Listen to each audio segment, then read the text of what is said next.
One of the biggest things for me that I would tell my younger self is that perfection is overrated and not overrated. Perfection is number one, impossible Right. and not achievable and not what other people want from you.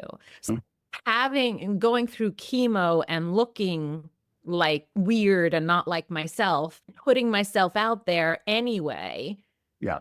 was so much more connecting and real than all of the years of trying to be reading this, rehearsing my script and editing what I was saying and trying to be a leader and being perfect.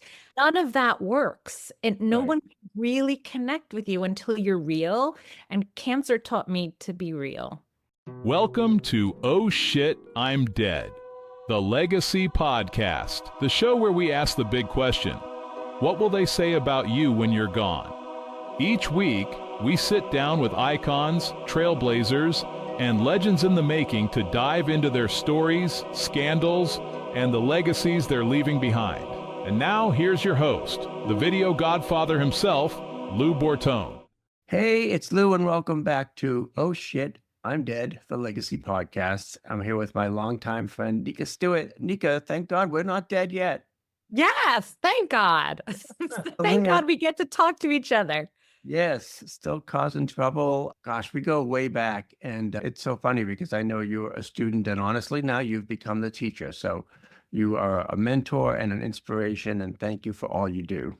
Oh my gosh, that's exactly what I want to say about you. So ditto. Yeah. So I'm doing this legacy podcast, and I'm trying to keep it kind of light, but I'm really just talking about how do people want to be remembered when they're not here. So I was thinking, like, we should talk to people before they're gone to get their perspective. It's a little harder to speak to them after they've gone, although I have had a few episodes where people do across the veil sort of stuff. But what is your overall perception of legacy when I say that? What does that mean to you? It feels big and deep. And you're like, yeah, I just want to do a light, fun podcast. Let's talk about death and legacy. Yeah, it's something that I feel like I used to think about more strange than as I'm getting older. Most people talk about how they start thinking more about how they want to be remembered when they get older. But I think I thought about it a lot more when I was younger. I don't know why. Maybe I'm just weird. In the best possible way. Yeah. But most people, number one, say that they start thinking more and more about, I guess, death and what they want to leave behind as they get older. And you've gone through something where you think you're scared that you might be your life. And I, 5 years ago, went through a year and a half of cancer and cancer treatments. And a lot of people, again, are like, oh, you must have thought a lot about death. And I think, I don't know if it was conscious or unconscious, but I feel like I, on purpose, didn't think about it because I couldn't. Like when it came close to thinking about that, I had to change the subject in my mind. So maybe I'm now in that habit. Oh, I don't want to think about death. Yeah. And you're really positive. And I think it's fair to say that your battle was really pretty public, right? And you leaned into I'm just going to talk about this and be out there with it. Yeah. And it wasn't originally conscious that I want to publicly be out there, but since I was going through something that felt tough, I wanted to entertain myself and document what I was going through. And then I'd create some content and then post it. And when I feel like it was like by accident, people started grabbing onto it, I was like, oh, this is fun. I think I have these hundreds and then thousands and then hundreds of thousands of people come with me on the ride. It's easier. Yeah. And you stayed so positive too, which was great. But I remember the no hair towel video. And so I guess you could say there was some unintended and not necessarily bad consequences from all that, right? Yeah, I feel like it was great consequences. Again, strange to say, but gone through this situation was one of the best things that ever happened to me because of everything that happened. And you want that, like you're like, when something bad happens, you want something good to come from with the silver lining. Yeah. But it really, and my husband said to me about a year ago or something, he said, so if you could do it all over again, not go through it. I was like, absolutely not. I would go through it all it was so good for my soul, and it was probably a lot harder for my loved ones because worrying about someone is harder, in my opinion, than worrying about yourself. But for me, it was great. Yeah, thank goodness you're here, bigger and better than ever. So glad that all worked out. Did it give you any, sometimes I ask folks, like, what advice would you give your 20-year-old self? Did it give you a different perspective in terms of, if I had knew then what I know now? Yes. One of the biggest things for me that I would tell my younger self is that perfection is overrated, and not overrated. Perfection is, number one, impossible and not achievable, and not what other people want from you. So having and going through chemo and looking like weird and not like myself, putting myself out there anyway, was so much more connecting and real than all of the years of trying to be reading this, rehearsing my script and editing what I was saying and trying to be a leader and being perfect.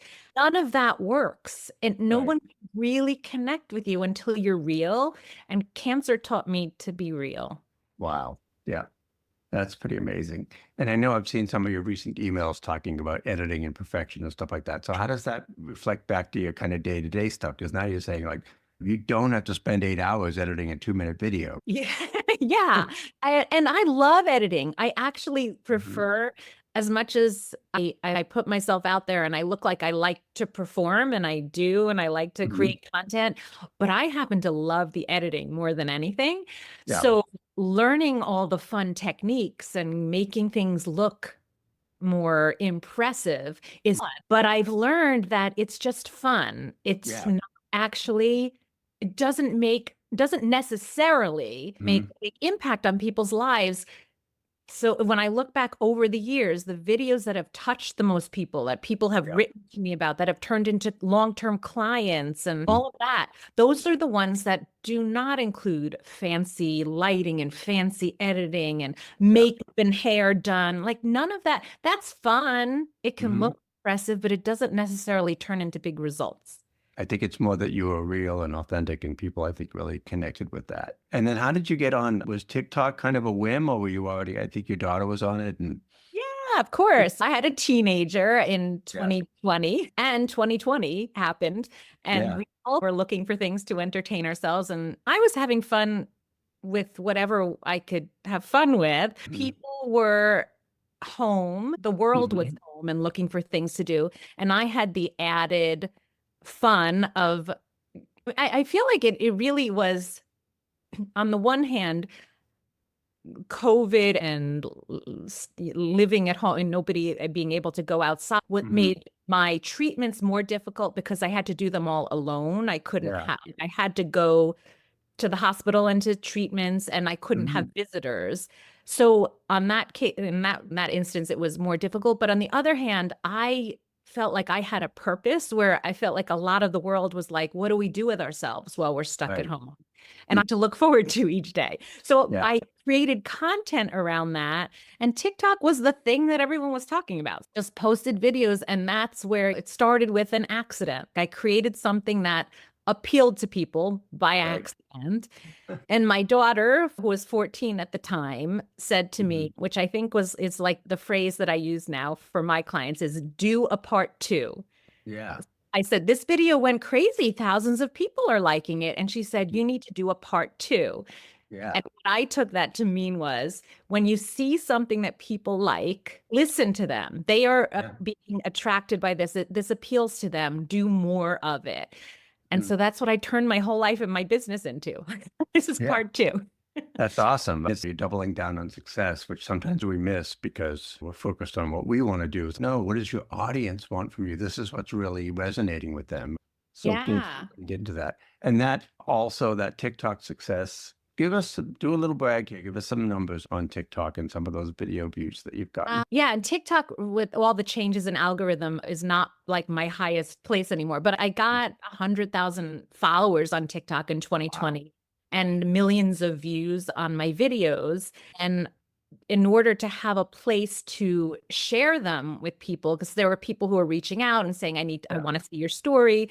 I put all of my videos onto YouTube. Yeah. Lou Bortone was my teacher, helped me create a YouTube channel. And again, I'm just doing this for myself and in order to share with other people when they ask, because YouTube is easier to make a playlist and say, here's my journey going through my challenge. Right. And within a few years, I have almost 400 million views. Oh my God, that's unbelievable. So that became my place to share. Yeah, that's awesome. And hopefully that's translated back to business and letting you do more things and have more opportunities. So a death scare isn't necessarily the worst thing that can happen to you then. No, what I then turn that into is trying to send that message out to people that a death scare or any challenge, because every day we have challenges. It might be like, I call it stubbing your toe. So it could be as simple as stubbing your toe, but that's your challenge right now. And it's annoying and it's frustrating. A client cancels or there's traffic or you get a scary diagnosis. All of that are things that happen in our lives. Yeah. And when you practice with the little things, like my stubbed toe is annoying, what can I find the funny? Can I lean into this will make me a better person and let me look at the challenge and be grateful for it? All of those little things that I did during cancer, when you practice it with the little thing, it becomes second nature, so that when the big things happen, they're not as scary. You actually can lean into positivity, which I believe can save your life. Yeah, that's awesome. And I know you're a singer as well. Did that help from being on video, or was that not even a factor? You were just in the moment?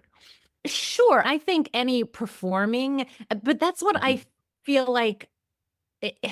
I would look at people who are great on video and think, I wish I could be like them. Yeah. And when I did videos and they did well, I want to tell people, look, if I can do it, I want you to know that if I can do it, let me tell you how scary it is, even for me. I'm a performer, meaning I do shows, I sing on stage, but you do not have to be a performer, because the more you perform, again, the less it connects. So just you be less of a performer, just be so much more. If you're an entrepreneur and you want to make connections and you want to build your business, please just be yourself. And success is not about waiting for the perfection or waiting to be more ready. It's about showing up more. Yeah. As unready as you may think you are ready. So get out there. Yeah, that's awesome. And then your whole brand, Shine, you really personify that brand. And I don't know if that's just since you had the scare, or if that's always been building towards this, but it's pretty impressive. Thank you. And I started it before the scare, which is why I like to say I had a lot of practice. I remember thinking for years, I wish that I could convince people that your attitude is more important than what's actually going on in the world. But I had no proof of that. I kept saying, friends would say, like, why are you cheerful? I'm like, I practice being cheerful even if crap happens. And in my head, I would hear people saying, yeah, that's just because you're lucky, because life is good. And life was good. Life is good. So who am I to say you should have a good attitude? Of course I have a good attitude. Life is good. And then I got lucky to be diagnosed with cancer. And now I get to prove. So it's not about everything being good. It's about you choosing to focus on things. Yeah. Wow. Make your life better. That's a great attitude. So we talked a little bit about visibility and getting out there. Now we're both video folks. Do you want to talk about you've got a workshop coming up, Fearless Visibility Workshop. Thank you. Let's do a shameless plug, because why not? Let's be shameless. Yeah, I usually once or twice a year, I love to do either a challenge or a workshop, a masterclass, just to have new people learn about how I like to teach. And so this year on April 8th, I'm doing a 2-hour workshop where you learn how to have more confidence. And it's not just video, although I love video, but it's about actually embracing who you are and making that your brand, because that's what makes you completely unique. Yeah. Probably millions of people do what you do. Millions of people do what we do in our industry, but no one is who we are. And so when you can learn how to take the things that make you unique, and spoiler alert, most of the things that really make you unique are things that you think you're supposed to hide or change. Yeah. So the things that we were taught to be ashamed of, speaking of shameless plug, like the things that I always think of my parents and society and the teachers telling me, you're Nika, you're so shy, you're so quiet, you should be different, and you're so weird, and all the things that people teach you you should hide or change. Those things make you so freaking awesome that when you learn how to put those into your brand, you can truly feel confident and resilient and get through things. And so you're excited to put yourself out there. I want people to actually finally feel good about getting more visible because they're proud of who they are when they show up. Yeah. And that's what I'm teaching. Perfect. That's awesome, because I think folks used to say to me, I want to be the next Marie Forleo. I'm like, no, you want to be the next you. Yeah, and of course there are things that other people do that we're impressed by and that we want to incorporate things. But when you don't incorporate you can never get out there in a big way. And that's the other thing about me too, especially I know you're from the Northeast, but in the winter I get a little, I think it's called SAD, seasonal effects. And I don't want to be on video. I don't want people to see me. I don't want to leave the house. How do you just show up and do it? Or do you have to wait till you're inspired to be on video? I am not perfect, and and it's really the last year has been challenging for me. Again, I personally love when any of the people that I admire and my mentors and coaches share when they have challenges, because it makes me feel like, oh, I can do this too. If people who are impressive have challenges, oh, then I'm cool also. So I love sharing when I'm not perfect.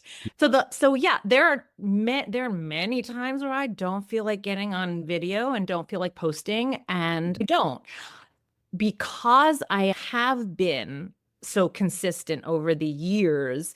Many people in the last year have said, oh my God, you're out there all over the place. And I'm like, really? Interesting. You think I am, because I am consistent.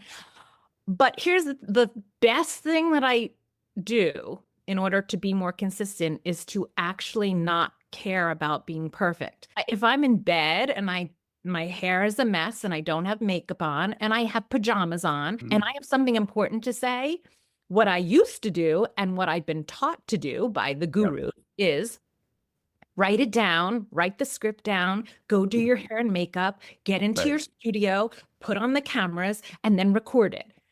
And so that means I will not record it. So instead, the only reason I have as much content out there as I do is I lean over on my pillow, just record it. Looking that my mother would be so shocked and embarrassed by. But no one cares about the makeup and the lighting. They care about the content. So that is the number one way that I've gotten more content out there, is to not care about the lashes and the lipstick. I don't usually have to worry about that anyway, but I think the secret weapon is, this is our camera. Absolutely. And you wish 24/7, right? Yeah. People have learned that too, that you don't need professional cameras in order to create content, but all the other stuff that you're worried about, stop worrying about. Exactly. Because you can't, I don't know, okay, Taylor Swift has a team and a brand and image. When Selena Gomez does the I'm in bed with no makeup thing, that gets a gazillion hits because it's just authentic and in the moment. Totally. And you too, like everyone, we all can just be in bed without being more prepared. And this doesn't mean don't be strategic and don't have a brand. It's just that the things that we worry about, no one else even cares at all. No one is saying, that was good advice, but Lou's glasses had a smudge on them, so I'm not going to listen, or whatever. Oh, looks like he has bags under his eyes, so I'm not going to listen. No one is saying that. Oh, that's good, because I do have. I'm sorry for saying that. I just made look at myself, and No, that's the thing. You just got to show up. And sometimes I cheat and batch record because if it's okay, the conditions are good right now or whatever. Yeah. But, and other times I'm just like, oh my God, I'm dragging myself to the camera. That's the thing. You're consistent. I'm relatively consistent. And then people have that perception that, oh my God, I see you everywhere and you're so out there, that's great. That's what we want. Yeah. Cool. Yeah. So you're a musician and a singer. What I usually ask in the Legacy podcast is if there's going to be a song to play you off, like not a walk-on song, but a walk-off song, what would that be? Or what might that be? I don't know if this should be my walk-on or walk-off song, but I don't know if I would even know this before. A few months ago, I wrote a song with the help of AI and my band, and we have a song now out, and that's like my theme song, and I want it to inspire lots of other people. So that's the song I'll use for my That's great. And that's the thing. I don't know if you've tried like Suno and some of those. Totally. Oh my God, I can make my own song and my own lyrics. And yeah. And I've tried AI and heard a bunch of songs and they're cool, but not exactly what I want. So I took a song like that to my band and we rewrote it and then we recorded it. And so it's now our song and it's called Actually I Can, which means it's basically rewrite the rules of resilience and you can do anything. And do you have a book by the same name, I believe? That's my book as well. Actually, I Can. That's great. That's perfect for this podcast because the thing is, we're not really talking about death. We're talking about life and making the most of it while you're here. Yeah. I love that. I love that you're doing this. And I love so much of what you do. So thank you. So one last question. Okay. They're making the Nika Stewart story on Hulu or Amazon Prime. Who would you like to play you in the movie? Oh my gosh. I think, oh my gosh, what the heck is her name? From My Cousin Vinny. Marissa Tomei. Marissa Tomei. Okay. I was way off, but you got it. It sounds like that. But Marissa, I'd like her to play me. That's perfect. So I could, because I have no problem talking like I'm from New York, because that's very comfortable for me. Where were you born in New York or New Jersey? Born in New York, but moved to New Jersey. All right. We're probably cousins then. So probably. Jewish and Italian are the same. No. Exactly. Awesome. So great to see you again and catch up with you. And thank you so much for sharing all the cool stuff, Nika.